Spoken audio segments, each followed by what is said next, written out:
कोमल प्रियदर्शन जी की इकलौती बच्ची जिसे वो बहुत लाड प्यार से पाल रहे थे। कोमल 7 साल की थी, लेकिन उसके पिता उसे अभी केवल 2 साल की समझते थे।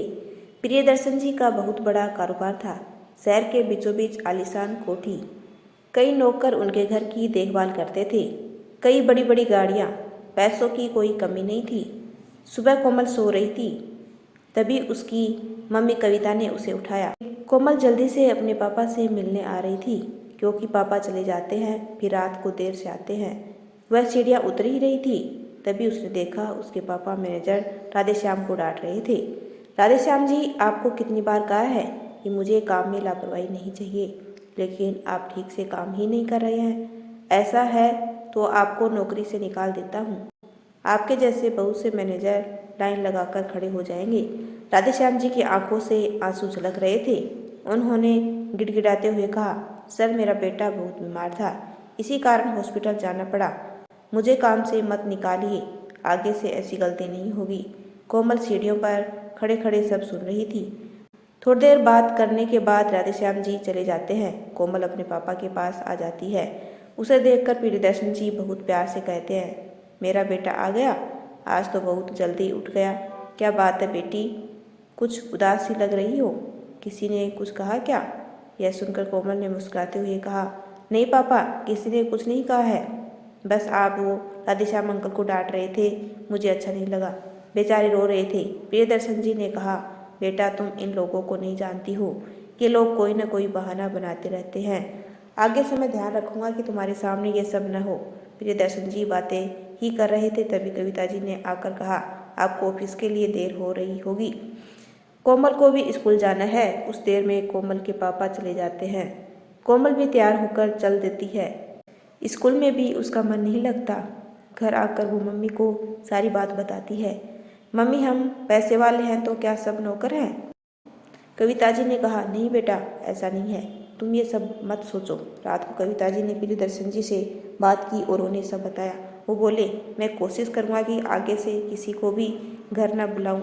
कुछ दिन बाद कोमल का जन्मदिन था। कोमल ने स्कूल की कुछ सहेलियों को पार्टी में बुलाया था। उनमें से एक बहुत गरीब घर की लड़की पायल भी थी। उसके पिता चौकीदार थे।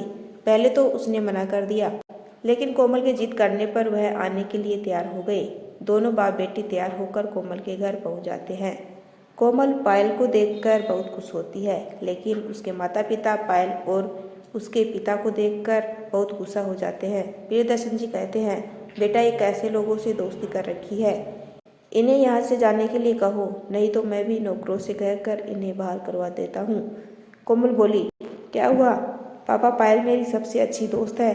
कविता जी कहती है, बेटा, दोस्ती बराबर वालों में की जाती है, ये हमारे लायक नहीं है। इनकी बातें सुनकर पायल और उसके पिता वापस चले जाते हैं। कोमल को ये सब बहुत बुरा लगता है। वह किसी से बात नहीं करती। अगले दिन से वह खाना पीना सब छोड़ देती है। शाम तक उसकी तबीयत खराब होने लगती है। उसके माता पिता परेशान हो जाते हैं।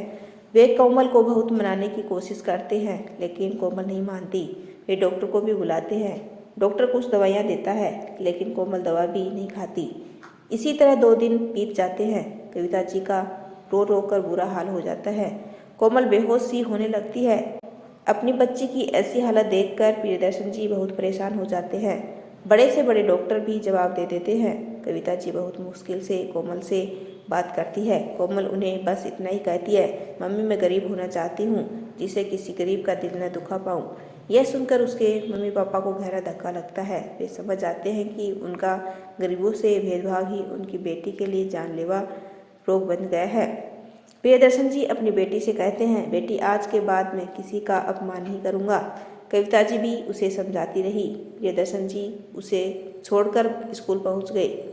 वहाँ प्रिंसिपल को सारी बात बताई। उसके बाद वे पायल को लेकर उसके घर गए। प्रियदर्शन जी ने कहा, भाई जी, मुझे माफ़ कर दो, मैंने उस दिन आपका अपमान किया था। मेरी बेटी उसी दिन से खाना पीना छोड़कर बीमार पड़ी है। मुझ पर एक एहसान कर दो, मेरे साथ चलो। पायल के पिता पायल को लेकर उनके घर पहुंच गए। पायल ने कोमल से कहा, देख, मैं आ गई, तेरे पापा मुझे लाए हैं और अब वे कभी गुस्सा नहीं करेंगे। प्रियदर्शन जी ने कहा, बेटा, अब तो कुछ खा ले, देख, मैंने अपना घमंड छोड़ दिया है। अब मैं अपनी सारी दौलत गरीबों में बांट दूंगा। तू भी अपनी जिद छोड़ दे। कोमल ने हाँ में सर हिलाया। उसके बाद डॉक्टर ने कोमल को जूस पिलाया, फिर कुछ खाने के लिए दिया। प्रियदर्शन जी ने पायल के पिता को अपने पास ही में एक घर बनवा कर दे दिया। उस दिन के बाद से उनको जितना भी फायदा होता बस अपने खर्चे लायक रखकर सब दान कर देते थे। बेटी की जिद ने एक पिता को जिंदगी का सबक सिखा दिया। यदि आपको मेरा छोटा सा प्रयास अच्छा लगा हो तो चैनल को लाइक शेयर एंड सब्सक्राइब कीजिए। आपका अपना कीमती समय देने के लिए दिल से धन्यवाद।